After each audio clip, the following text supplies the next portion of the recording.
এই গলাটার জন্য কোনো পেটের ইউজ করতে হচ্ছে না।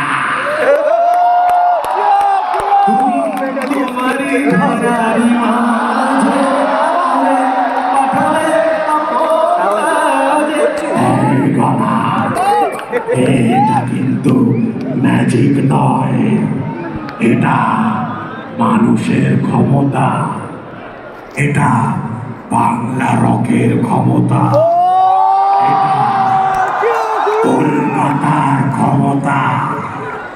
নেশাহীন বাংলা রক আমরাই করেছি, আমরাই করি। গাঁজা লাগেনি, গাঁজা কিন্তু লাগেনি। যে কথাগুলো আমি বলছি তার জন্য মস্তিষ্কে সজাগ হওয়া প্রয়োজন, তাই না?